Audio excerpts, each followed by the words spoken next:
Olá e bem-vindos! Hoje a gente vai mergulhar numa daquelas passagens do Novo Testamento que todo mundo acha que conhece, sabe? A história da mulher apanhada em adultério, lá em João capítulo 8. Uma cena muito famosa, né? Exato, mas a gente vai olhar para ela com uma lente diferente, a de um autor, o professor Ramilfo. A ideia é que usar a análise dele para a gente descobrir o que ele chama de padrão celestial dos 3 P's, que estaria, escondido nessa interação. Isso mesmo. A análise que a gente tem como base argumenta que a resposta de Cristo ali não foi só uma saída inteligente para uma situação difícil. Foi a demonstração de um método divino. Um método. Um método, organizado em 3 passos numa ordem bem específica. Primeiro, a pessoa, depois o princípio e só então o procedimento. É essa sequência que a gente vai desvendar. Certo. Bom, vamos começar montando o cenário, porque o contexto aqui é tudo, né? Fundamental. O texto descreve uma cena de manhã cedo. Jesus está no templo ensinando com uma multidão em volta. E aí, de repente, essa tranquilidade é quebrada. É uma interrupção bem agressiva.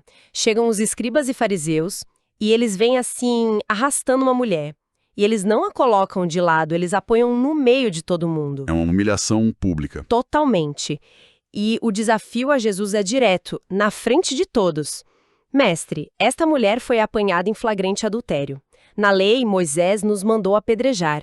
E tu, o que dizes? E aí que tá a armadilha, né? Aí que tá a genialidade da armadilha deles. A análise que a gente está usando destaca bem isso.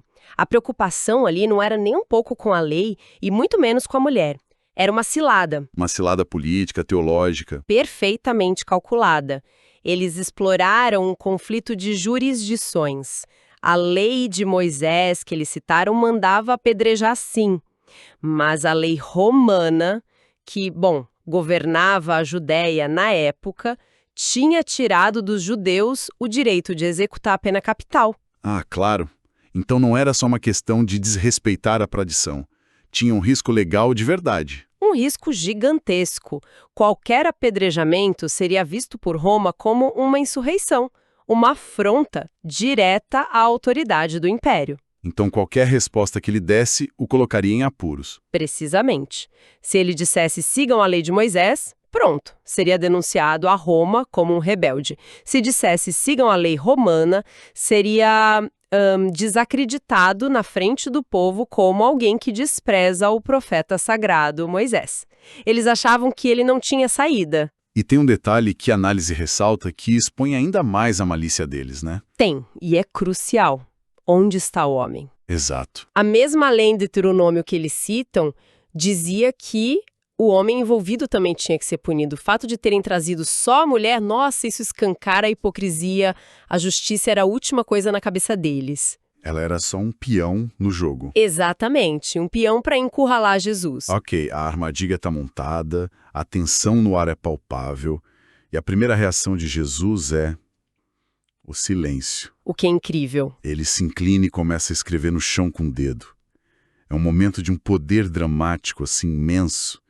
Ele ignora a pressão, o caos, e só quando eles insistem na pergunta é que ele se levanta e diz aquela frase. Aquele que dentre vós está sem pecado, seja o primeiro que atire pedra contra ela. É uma resposta genial, porque como a fonte aponta, ele não escolhe a lei A ou a lei B. Ele transcende a armadilha. Ele introduz uma terceira lei, que é superior, a lei da consciência. Entendi. Em vez de julgar a mulher, ele vira o espelho para os acusadores. Isso, ele muda o tribunal de lugar.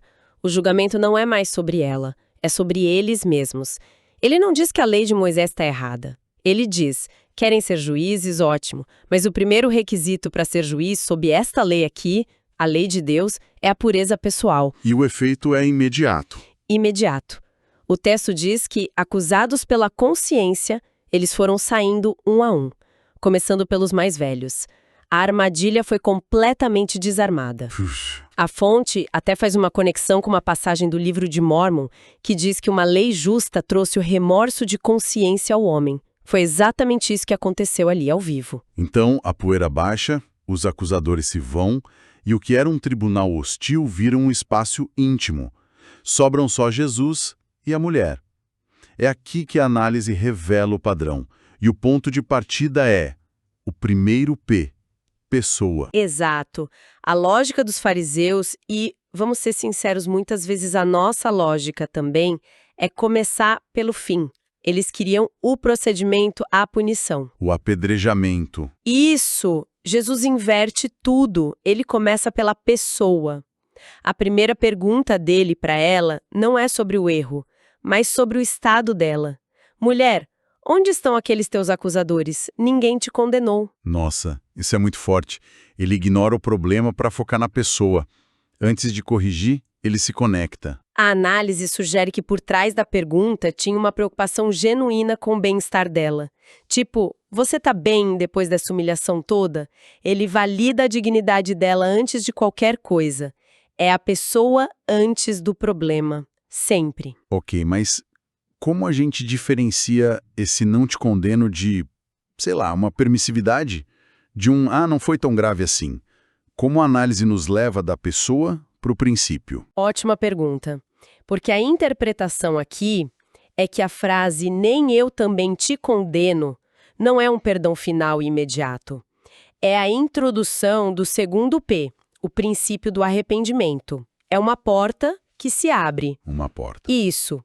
Ele está suspendendo a sentença de morte para criar o espaço necessário para o arrependimento acontecer. A análise propõe que Jesus viu um processo que já estava em andamento dentro dela. Que processo? Um processo de arrependimento.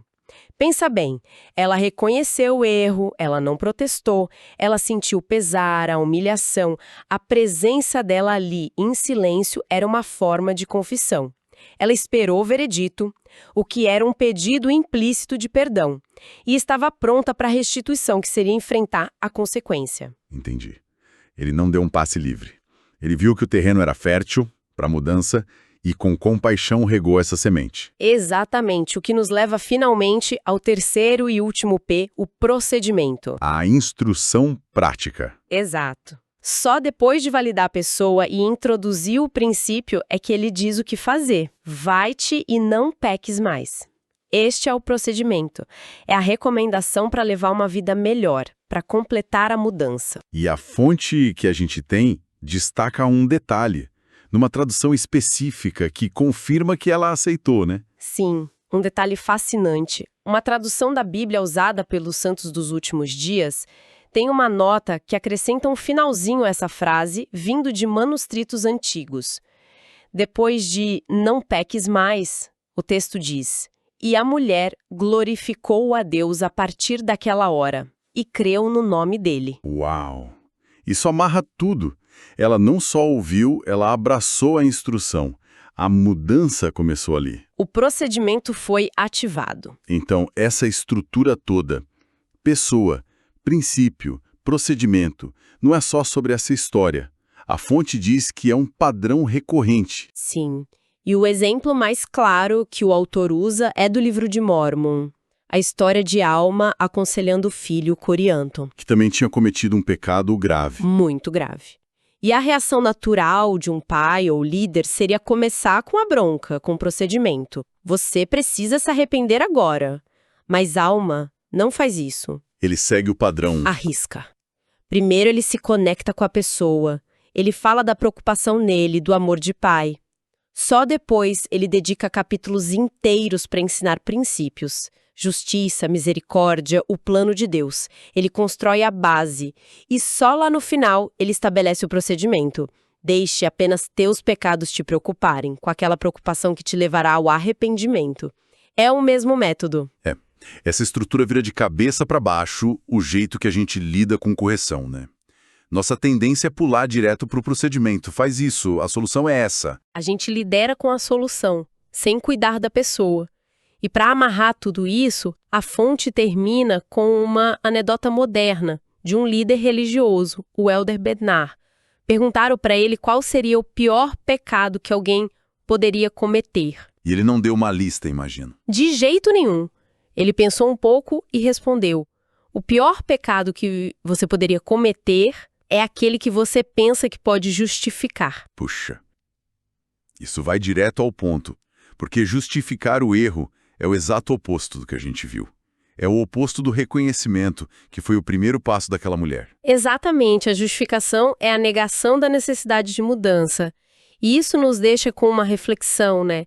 Se a ordem divina é sempre pessoa depois princípio e só então procedimento, com que frequência nas nossas vidas a gente pula os 2 primeiros passos? Com que frequência a gente vai direto para o procedimento? Para a crítica, para a solução, para o você deveria ter feito diferente? Isso sem antes ter se conectado de verdade com a pessoa ali na nossa frente. Sem antes ter tido a paciência de ensinar o princípio por trás da mudança. Talvez a lição mais profunda aqui não seja só sobre receber perdão. Mas sobre como criar um ambiente para que a mudança seja possível para os outros. Isso, pelo visto, sempre começa com a pessoa e não com o problema.